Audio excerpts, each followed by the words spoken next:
जब आसमान से मौत बरसती है तो गरीब के सपने, उसका घर, उसकी दुनिया, सब कुछ पल भर में उजड़ जाता है।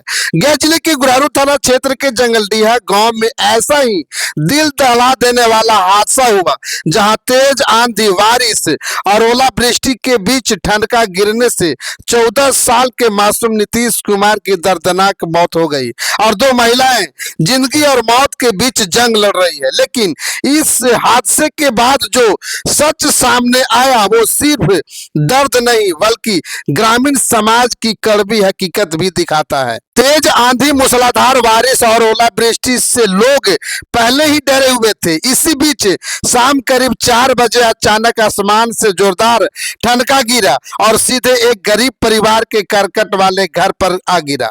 ठनका इतना खतरनाक था कि घर के अंदर मौजूद लोगों को संभालने तक मौका नहीं मिला। कुछ ही सेकेंड में खुशियां मातम में बदल गई। 14 वर्षीय नीतीश कुमार पिता राजेश मांझी को मौके पर ही दर्दनाक मौत हो गई। मासूम बेटे की मौत के बाद पूरे परिवार में चीख पुकार मच गई। गांव के लोग दौड़कर पहुंचे लेकिन तब तक बहुत देर हो चुकी थी। इस हादसे में घर में मौजूद 2 महिलाएं भी गंभीर रूप से घायल हो गई। घायलों में गीता देवी पति राजा मांझी उम्र लगभग 40 वर्ष और मीना देवी पति महादेव मांझी शामिल हैं। दोनों महिलाओं का इलाज कराया जा रहा है। गांव में मातम का माहौल है, हर आंख नम है और हर जुबान पर सिर्फ एक ही सवाल, आखिर गरीब की जिंदगी इतनी सस्ती क्यों है। लेकिन इस घटना के बाद जो सबसे बड़ी बात सामने आई उसने प्रशासन और समाज दोनों को सोचने पर मजबूर कर दिया।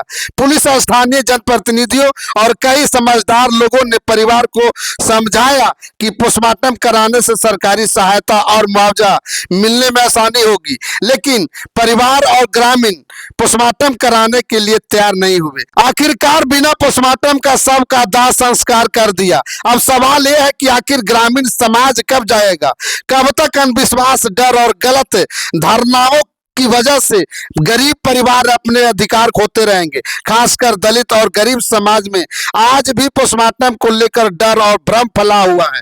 लोग सोचते हैं कि पोस्टमार्टम कराने से बेइज्जती होगी या पुलिस केस बढ़ जाएगा, लेकिन सच्चाई है कि कई बार यही फैसला गरीब परिवारों को सरकारी मुआवजों की मदद से वंचित कर देता है। सरकार योजनाएं बना रही है, प्राकृतिक आपदा में सहायता देने की बातें हो रही है, लेकिन गांव में जागरूकता की भारी कमी आज भी सबसे बड़ा दर्द है। जिस परिवार के घर में कमाने वाला नहीं, जिसके पास पक्का मकान नहीं, जिसके बच्चे करकट वाले घर में रहते हैं, अगर वही परिवार अपने अधिकारों की जानकारी से भी दूर रहे तो फिर विकास के दावे आखिर किस काम के। जंगलडीहा की यह घटना सिर्फ एक हादसा नहीं बल्कि उस कड़वे सच का आईना है, जहां गरीबी से ज्यादा खतरनाक का ज्ञानता बन चुकी है।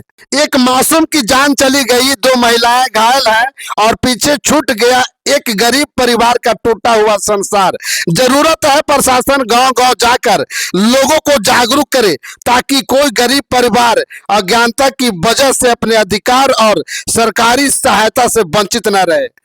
खबर ज्यादा से ज्यादा शेयर कीजिए। धन्यवाद।